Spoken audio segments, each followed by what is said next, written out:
ఓం శ్రీ మహాగణాధిపతియే నమః, శ్రీ సరస్వతియే నమః, శ్రీ గురుభ్యో నమః. జై గణేష్ క్రియేషన్స్ ప్రేక్షకులందరికీ స్వాగతం. నేను మీ అనుపమ. ఇక 28వ అధ్యాయంలోకి అడుగు పెట్టాము. విష్ణు సుదర్శన చక్ర మహిమ. జనక మహారాజా వింటివి కదా దూర్వాసుని అవస్థలు. తాను ఎంతటి కోపవంతుడైన, ఎంతటి ఆవేశపరుడైనటువంటి వ్యక్తి అయినా, తపశ్శాలి అయినప్పటికీ వెనక ముందు ఆలోచించక ఒక శ్రీహరి పరమ భక్తుణ్ణి, మహాభక్తుణ్ణి, చిత్తశుద్ధిని శంకించిన కారణంగా అట్టి ప్రయాసలకు గురి అయ్యాడు. అలా పాలయ్యాడు, కష్టాల పాలయ్యాడు. కావున ఎంతటి గొప్పవారైనా, ఎంతటి తపశ్శాలి అయినా, పరమ భక్తుడైనప్పటికీ కూడా ఈ గర్వం ఒకటి, కోపం ఒకటి ఆవహించింది ఆ మనిషిని. ఇక పతనానికి నాంది పడినట్లే లెక్క. అవస్థలు పడుతూ ఉంటారు అనవసరంగా. గొప్పవారైనా అవి ఆచరించు కార్యములు జాగ్రత్తగా తెలుసుకోవాలి. అటుల నారాయణుని కడకేగి సెలవు పొంది ఇక తనను వెన్నంటి తరుముచున్న విష్ణు చక్రాన్ని చూసి భయపడుచు తిరిగి అంబరీషుని కడకేగి ఇక అంబరీషుని వద్దకు వెళ్ళు, అతనే నిన్ను రక్షించగలడని శ్రీమన్నారాయణుడు దూర్వాస మహర్షికి ఈ గర్వం అనచవలేననే అలా అంబరీషుడికి దగ్గరికి పంపించాడు. మళ్ళీ మిత్రత్వం కూడా బాగుంటుంది అని అలా ఆలోచించి పంపించాడు. నారాయణుడు కాపాడలేక కాదు, ఇలా తెలుసుకుంటాడని ఇలా అంబరీషుడి దగ్గరికి పంపించాడు. ఇక అంబరీష ధర్మపాలక, నాకు ధర్మంగా రాజ్యాన్ని పాలిస్తున్నటువంటి ఓ రాజా, నా తప్పులను క్షమించు, దయచేసి నన్ను రక్షింపము అని చెప్పి పాహిమాం పాహిమాం, రక్షమాం రక్షమాం అని చెప్పి నారాయణుని ఏ విధంగా స్తుతిస్తామో నారాయణ భక్తులు కూడా అంతే శక్తిమంతులు, మహిమవంతులు ఉంటారండి. భక్తులతోటి ఎప్పుడు ఆడుకోవాలని చూడకూడదు. కాబట్టి పాహిమాం పాహిమాం రక్షించు అంబరీష అని వేడుకుంటున్నాడంట. ఈ సుదర్శన చక్ర ధాటికి 14 లోకాలు తిరిగారంట, ఎవ్వరూ కాపాడలేకపోయారు. కారణం ఏమిటి? సుదర్శన చక్రానికి అసలు ఏమన్నా తిరుగుంటుందా? రామబాణానికి, సుదర్శన చక్రానికి శివుడి 3వ కంటికి, వీటికి కొన్నిటికి కాపాడటం చాలా కష్టము. కాబట్టి మీరు నాపై అనురాగంతో ద్వాదశి పారాయణమునకు నన్ను ఆహ్వానించి తిరిగి, కానీ మిమ్మల్ని నేను కష్టాల పాలు చేసి వ్రతభంగం చేయించి నీ పుణ్యఫలాన్ని నాశనం చేయాలని తలపెట్టి తిని, కానీ ఆయన వ్రతం ఏం భంగం కాలేదు. జలపానం స్వీకరించాడుగా అంబరీషుడు. కాబట్టి ద్వాదశి ఫలం అయితే దక్కింది. అంబరీషుడికి ఎటు పోలేదు. ఈయనే కష్టాలు పాలయ్యాడు. ఎవరు? దూర్వాస మహాముని. ఈ ముక్కోపి కదా, ఎవరు చెప్పినా వినేటటువంటి స్వభావం లేదు. అయితే ఆయన కోపమే ఈ లోకానికి శ్రేయస్సట. ఇది శివుని వరము దూర్వాస మహామునికి. ఈయన కోపం వల్లే కదండి దశావతారాలు సృష్టించబడ్డాయి. ఈయన శాపం కారణంగానే నా దుర్బుద్ధి నన్నే వెంటాడి నా ప్రాణాలు తీయుటకే సిద్ధమైనది. నేను విష్ణువు దగ్గరకు వెళ్ళి ఈ విష్ణు చక్రము నుండి నన్ను ఈ ఆపద నుండి రక్షింపుమా అని ప్రార్థించాను. ఆ పురాణ పురుషుడు నాకు జ్ఞానోదయం చేసి నీ మహిమను కూడా తెలియజేసి, ద్వాదశి వ్రత ప్రియుడివి కాబట్టి నీ యొక్క వ్రత నిష్టను నాకు తెలియజేసి జ్ఞానోదయం చేసి నీ వద్దకేగుమని చెప్పినాడు. కాన నీవే నాకు శరణ్యము, నువ్వే నన్ను కాపాడాలి అంబరీష మహారాజా. నేను ఎంతటి తపస్శాలినైనా, ఎంత నిష్ఠాగరిష్ఠుడినైనా నీ నిష్కలంక భక్తి ముందు అవేమీ కూడా పనిచేయలేదు. నన్ను విపత్తు నుండి నీవే కాపాడగలవు అని శ్రీహరి హితబోధ చేశారు. కాబట్టి నన్ను దయచేసి ఈ విష్ణు చక్రం నుంచి కాపాడు అంబరీష అని చెప్పి శరణు వేడుకుంటున్నాడంట దూర్వాస మహర్షి. ఏ స్థాయి నుంచి ఏ స్థాయికి వచ్చాడో చూసారా? తలని ఎడంకాలితో తన్నాడు. కాపాడు శరణు అని అనేసరికి అనేక విధాల ప్రార్థింపగా అంబరీషుడు శ్రీమన్నారాయణ్ణి ధ్యానించి, ఓ సుదర్శన చక్రమా, నీకివే మా మనపూర్వక ధన్యవాదాలు, వందనములు. మాట్లాడే విధానంలో కూడా ఉంటుంది. కొంతమంది ఎంత భక్తులైనా నోరు విప్పితే అంత భూతు పురాణమే. ఎవరు వీళ్ళు ఇస్తారు? అలాంటి వాళ్లకు మాట్లాడే విధానం ఉండాలి. అప్పుడే మనకంటూ ఒక విలువ అంటూ ఉంటుంది. నీకివే మా మనపూర్వక వందనములు. ఈ దూర్వాస మహాముని మహాతపస్శాలి, చాలా రుద్రాంశ సంభూతుడు. ఇవన్నీ కూడా పరిగణలోకి దయచేసి తీసుకోండి. తెలుసో తెలియకో ఏదో కోపావేశంలో నన్ను తిట్టి కొట్టి తొందరపాటుగా ఈ కష్టములు తన మీదకు, ప్రాణాల మీదకు తెచ్చుకున్నాడు. అయినను ఇతడు బ్రాహ్మణుడు, ఇతన్ని చంపవలదు, బ్రహ్మహత్య పాతకం చుట్టుకుంటుంది. ఒకవేళ నీ కర్తవ్యం నిర్వహించాలి అని నువ్వు నిర్వహించవలసింది అని నువ్వు కానీ ఒకవేళ తలచినట్లయితే ముందు నన్ను చంపి ఆ తర్వాత ఈ దుర్వాసుని చంపుము. నాకు శ్రీమన్నారాయణుడు ఇలవేలుపు, మా ఇంటి దేవుడు శ్రీమన్నారాయణుడు శ్రీ మహావిష్ణువు. కాబట్టి నీవు ఈ శ్రీమన్నారాయణ్ణి ఆయుధానివి కాబట్టి నేను కూడా శ్రీమన్నారాయణ్ణి భక్తుణ్ణి. శ్రీమన్నారాయణ్ణి ఆయుధానివి, నేను శ్రీమన్నారాయణ్ణి భక్తుణ్ణి. నాకు శ్రీమన్నారాయణుడు ఇలవేలుపు దైవము. శ్రీహరి చేతిలో ఉండి అనేక యుద్ధముల్లో అనేక లోక కంటకులను చంపావు, అది నాకు తెలుసు. శరణు గోరిన వారిని మాత్రం ఇంతవరకు చంపలేదు. శరణు కాపాడు, పాహిమాం రక్షమాం అన్నవారిని శరణు భిక్ష పెట్టాలి, కాపాడాలి. అంతేకాని శరణు అన్న వాళ్ళని మళ్ళీ బాధ పెట్టడము అదేం గొప్పతనము? అలా కాదు. ఎంత పాపాత్ముడైనా శరణు అని వచ్చిన తర్వాత శత్రువైనా సరే ఇక మిత్రుడిగా ఆహ్వానించాలి. అది మరి నిజమైనటువంటి వ్యక్తిత్వం అంటే. ఇక ఇంతవరకు కూడా ఇవంతా కూడా సుదర్శన చక్రానికి అంబరీషుడు చెప్తున్నటువంటి వాక్యాలు ఇవన్నీ. అందువలననే ఈ దూర్వాసుడు ముల్లోకములు తిరిగినా 14 లోకములు తిరిగినా ఏ దేవుడి దగ్గరికి వెళ్ళినా ఇతన్ని వెంటాడుచూనే ఉన్నావు గాని చంపుటలేదు. దేవా సురాసురాది భూత కోటులన్నీ కూడా ఒక్కటిగా ఏకమైనను నిన్నేమి చేయజాలవు. నీ శక్తికి ఏ విధమైన అడ్డు లేదు. ఈ విషయము లోకమంతటికీ కూడా తెలుసు. సుదర్శన చక్రము ఎంత శక్తివంతమైనదో ప్రత్యేకంగా చెప్పనవసరం లేదు. ఇక మరణమే సంభవిస్తుంది సుదర్శన చక్రం వస్తే. అయినను మునిపుంగవునికి ఏ అపాయము కలగకుండా రక్షింపుమని ప్రార్థించుచున్నాను అని అన్నాడు అంబరీషుడు వినయంగా. ఇక నీ యందు ఆ శ్రీమన్నారాయణుని శక్తి ఇమిడి ఉంది. నిన్ను వేడుకొనుచున్నాను, శరణు వేడిన ఈ దూర్వాసుని దయచేసి రక్షించు అని అనేక విధముల స్తుతించుట వలన ప్రార్థించుట వలన ఇతని వినయమునకు భక్తికి ఆ మర్యాదకు మరి ఎంతగానో సంతసించినటువంటి సుదర్శన చక్రము అతి రౌద్రాకారముతో నిప్పులు గ్రక్కుచున్నటువంటి విష్ణు సుదర్శన చక్రము అంబరీషుని ప్రార్థనలకు శాంతించి, ఓ భక్తాగ్రేసర అంబరీష, నీ భక్తి పరీక్షించుటకు ఇట్లా చేసి తిని గాని వేరు కాదు. అత్యంత దుర్మార్గులు మహాపరాక్రమవంతులు మధుకైటబులను దేవతలందరూ ఏకమై కూడా చంపజాలని మూర్ఖులను నేను దునుమాడుట నీ వెరుంగుదువు కదా. దేవతలు కూడా ఒక్కొక్కసారి చంపలేని సమయంలో నేను వెళ్ళి చంపాను లోక కంటకులను, మధుకైట రాక్షసులను. ఆ సమయంలో ఇంకా చాలా మంది లోక కంటకుల్ని రాక్షసుల్ని చంపాను. ఆ విషయం నీకు తెలుసు కదా. ఈ లోకంలో దుష్ట శిక్షణ శిష్ట రక్షణకై శ్రీహరి నన్ను ఎల్లవేళలా ఉపయోగిస్తూ ఉంటాడు. ఎప్పుడైతే ధర్మాన్ని న్యాయాన్ని అధర్మము అన్యాయము శాసిస్తుందో అప్పుడు ప్రతి యుగంలోనూ ఒక మహానుభావుడు ఉద్భవిస్తూ ఉంటాడు.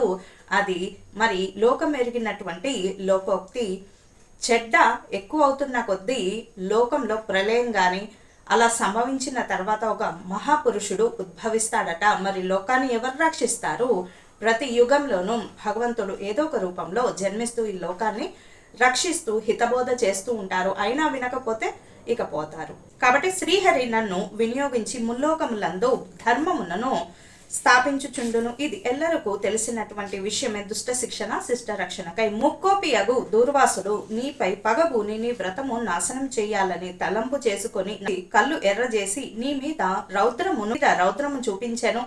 నేనన్నీ కూడా తిలకించి తిని నిరపరాధి వగు నిన్ను రక్షించి ఈ ముని గర్వం అన్నచవలెనని తరుముచున్నాను. బ్రహ్మహత్య పాతకాన్ని ఎట్టి పరిస్థితిలో చేయాలని నాకు లేదు. ఈతడు కూడా సామాన్యుడు కాడు. ఇతడు రుద్రాంశ సంభూతుడు, ఈశ్వర వరప్రసాది. ఈ దూర్వాస మహాముని ఏం తక్కువ వాడు కాదు. రుద్రాంశ సంభూతుడు, బ్రహ్మ తేజస్సు గలవాడు, మహాతపస్శాలి. ఎంత కఠినంగా తపస్సు చేయాలంటే ఇక దూర్వాసుడే చేయాలేమో అన్నంత నిష్టగా చేసేవాడంట. అంతవరకు పరమ భక్తుడు, మహాతపస్శాలి. అదైతే ఒప్పుకోవాల్సిందే. రుద్ర తేజము భూలోక వాసులను శక్తిలో నాకంటే ఎక్కువేమీ కాదు. సృష్టికర్తయగు బ్రహ్మ తేజస్సు కంటే, కైలాసపతి యగు మహేశ్వరుని తేజస్సు కంటే ఇక ఎక్కువైన శ్రీహరి తేజస్సుతో నిండి ఉన్నటువంటి నాతో ఇక రుద్ర తేజస్సు గల దూర్వాసుడు, క్షత్రియ తేజస్సు గల నీవు గాని తులతూగరు. ఒకంత గొప్ప చెప్తుంది సుదర్శన చక్రము, నాకంటే గొప్ప వాళ్ళు లేరు అని. రుద్రుడికి కోపం వస్తే ఎవ్వరు కూడా మన్మధుణ్ణి ఎలా భస్మం చేసి పాడేశాడో అలా ఆయన కోపం వస్తే ఎవ్వరు కూడా ఇంకా బ్రతకడం అనేది ఉండదు. బుగ్గిపాలే ఇక భస్మం అవుతారు, బూడిదవుతారు. అంతకన్నా గొప్ప నేను అని సుదర్శన చక్రం చెప్తుందంట. ఆ తేజస్సు కన్నా నా తేజస్సు ఎక్కువ అని చెప్పుకుంటూ ఉందంట. బ్రహ్మ తేజస్సు కన్నా కైలాసపతి యగు మహేశ్వరుని తేజస్సు కంటే కూడా ఎక్కువైన శ్రీహరి తేజస్సుతో నిండి ఉన్న నాతో రుద్ర తేజస్సు గల దూర్వాసుడు గాని, క్షత్రియ తేజస్సు గల నీవు గాని తులతూగరు. నన్ను ఎదుర్కొన్న జాలరు, నన్ను ఎదిరించలేరు ఎవరు కూడా. ఇక తనకన్నా ఎదుటవాడు బలవంతుడై ఉన్నప్పుడు అతనితో సంధి చేసుకొనుట ఉత్తమం. ఎవరైనా మనకంటే బలమైన వారు, శక్తిమంతులు, పెద్ద స్థాయిలో ఉన్నప్పుడు వారితో గొడవకి వెళ్తే ఖచ్చితంగా ఓడిపోతారు. సరైన సైన్యము అండాదండా లేకపోతే అలాంటప్పుడు సంధి చేసుకోవాలి. యుద్ధము విరోధం కన్నా సంధి చేసుకొని అలా శరణు వేడినా మంచిదే. అలాంటప్పుడు ఈ నీతిని అలవరించు వారు ఎటువంటి విపత్తుల నుండి అయినా తప్పించుకొనగలరు. రాజ్యంలో యుద్ధం చేయవలసి వచ్చినప్పుడు సైన్యం సరిగ్గా లేనప్పుడు సంధి చేసుకోవాలి. సరైన సైన్యం లేనప్పుడు ఇంతవరకు కూడా జరిగినదంతయు విస్మరించి శరణార్థి అయి వచ్చిన ఆ దూర్వాసుని గౌరవించి, మహామునిని గౌరవించి నీ ధర్మము నీవు నిర్వర్తింపము అని చక్రాయుధము పలికెను. అంబరీషుడు ఆ పలుకులో ఆలకించి, నేను దేవ గో బ్రాహ్మణుల యందును స్త్రీలందును గౌరవము కలవాడను. నేనెవ్వరిని కూడా బాధ పెట్టే మనస్తత్వం కాదు. నా రాజ్యంలో సర్వజనులు కూడా సుఖముగా నుండవలననే నాకు అభిలాష. నా అభిలాష కాన నేను ఎవరిని కూడా బాధ పెట్టే ఉద్దేశం లేదు. శరణు కోరిన ఈ దూర్వాసుని అలాగే నన్ను కూడా రక్షింపుము అని సుదర్శన చక్రానికి ఇక ప్రార్థిస్తూ ఉన్నాడు అంబరీష మహారాజు. వేల కొలది అగ్నిదేవతలు, కోట్ల కొలది సూర్యమండలములు ఏకమైనను నీ శక్తికి తేజస్సుకు సాటి రావు అని అంబరీష మహారాజు పొగుడుతూ ఉన్నాడు సుదర్శన చక్రాన్ని. నీవు అట్టి తేజోరాశివి, అంత శక్తిమయుడవు, అంత శక్తివంతమైన చక్రానివి. మహావిష్ణువు లోక కంటకుల పైనను లోక నిందితులపై ఇప్పుడు పరనిందతోటే జీవితం గడిపేస్తుంటారు కొంతమంది. వాళ్ళని కూడా సంహరిస్తాడు భగవంతుడు. ఆ సమయం సందర్భం కలిసి వచ్చిన వెంటనే ఆ శేషం అనేది పూర్తి చేస్తాడు. కాబట్టి కంటకులపై ఇక దేవ గో బ్రాహ్మణ హింసాపరులపై నిన్ను ప్రయోగించి వారిని రక్షించి దుష్ట శిక్షణ శిష్ట రక్షణకై తన కుక్షి ఎందున్న 14 లోకముల యందు అందరినీ కూడా కంటికి రెప్పవలే కాపాడుచున్నాడు శ్రీ మహావిష్ణువు. కాన నీకివే మా మనపూర్వక నమస్కృతులు, అంజలి ఘటిస్తున్నామని చెప్పి చాలా వినమ్రంగా, నిజంగా భక్తితో పాటు ఆ వినయం కూడా ఎంత బాగుంటుందో అంబరీషుని వినయం మర్యాదలు. ఇక అని పలికి చక్రాయుధం పాదాలపై పడేను. అంతటా సుదర్శన చక్రము అంబరీషుని లేవదీసి గాఢాలింగన మునర్చి, ఏ విధంగా శ్రీరాముడు హనుమంతుణ్ణి గాఢాలింగన సౌఖ్యము ఒక సీతమ్మకు తర్వాత హనుమంతుడికే దక్కిందట. ఆ పరిష్వంగ సుఖము అంటే ఆ గాఢాలింగంలో గట్టిగా హత్తుకునేటప్పుడు ఆ దేవుణ్ణి హత్తుకోవడం అంటే మాటలా? అవి అటువంటి అదృష్టం హనుమంతుడికి కూడా కలిగింది. ఆ తర్వాత గాఢాలింగనము మొనర్చి అంబరీష నీ నిష్కలంకమైనటువంటి భక్తికి మెచ్చి తిని విష్ణు స్తోత్రము 3 కాలముల యందు నెవరు పఠింతురో, ఎవరు దాన ధర్మములతోటి పుణ్య ఫలమును వృద్ధి చేసుకుందరో, ఎవరు పరులను హింసించక, పరనిందలు చేయక, పరుల ధనము ఆశపడక, పరస్త్రీలను ఆశపడక, చెరబట్టక, అంటే ఇతరుల దాని గురించి దేని గురించి ఆశపడకూడదు. అసలు మనది దాని గురించే మనం ఆశపడకూడదు. ఇంకా పరుల దాని గురించి ఇంకేం ఆశపడాలి? ఆశపడకూడదు. దేని గురించి కూడా ఆశపడే కొద్దీ భగవంతుడు దాన్ని దూరం చేసేస్తూ ఉంటాడు. గోహత్య, బ్రాహ్మణ హత్య, శిశు హత్య అది మహాపాతకములు చేయుచుందరు. మహాపాతకములు శిశు హత్య చేయడము, అబార్షన్స్ అంటారు.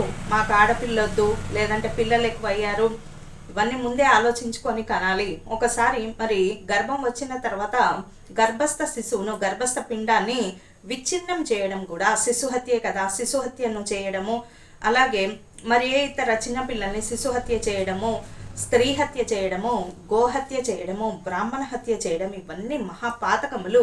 అవన్నీ శరణు వేడాలి, కనీసము పశ్చాత్తాపడాలి. తప్పు చేశాను స్వామి, ఇకనైనా నన్ను కరుణించు, ఈ పాపం పంకీలం నుంచి నన్ను బయటపడేవన్నీ శరణం, పాహిమాం నారాయణ నారాయణ నారాయణ మరి కార్తీక దామోదరాన్ని శరణు వేడాలి. వేడకపోతే మరి ఆ పాపాలు ఎలా పోతాయి? పోవు. కాబట్టి అట్టి కష్టములు నశించి, అలాంటి కష్టములు కూడా నశించి నారాయణ మంత్రము ప్రభావం వల్ల దూర్వాసుని రక్షించుచున్నాను. నీ ద్వాదశి వ్రత ప్రభావం చాలా గొప్పది అంబరీష. నీ పుణ్యఫలం మందు ఈ ముని పుంగవుని తపస్సు పనిచేయలేదు. అంటే అతనేం తక్కువని కాదు, అతను రుద్రాంశ సంభూతుడే. కాకపోతే ఆ గర్వము, ఆ తలపొగరు వల్ల అలా మరి కష్టాల పాలయ్యాడు. అయితే అంబరీషుడు ద్వాదశ వ్రత మహిమ చాలా గొప్పది, ఏమాత్రం తొనకలేదు బెనకలేదు చూడండి అని చెప్పి అతని ఆశీర్వదించి అదృశ్యమయ్యానట. సుదర్శన చక్రము గాఢాలింగము వనర్చిందంట అంబరీషుని. అంతటి వినయము, భక్తి, ఆ మర్యాదకు భగవంతుడు కూడా మరి ఆశీర్వదించి అతన్ని ఆశీర్వదించి అదృశ్యమయ్యనట. సుదర్శన చక్రం. ఇదంతా కూడా అష్టవింశాధ్యాయము 28వ రోజు పారాయణము సమాప్తము. అందరూ కూడా చక్కగా ఈ పారాయణంలో ఉండేటటువంటి నీతిని మరి మనస్సుకు పట్టించుకుంటారని కోరుకుంటూ లోక సమస్త సుఖినో భవంతు, సర్వే జన సుఖినో భవంతు. స్వస్తి.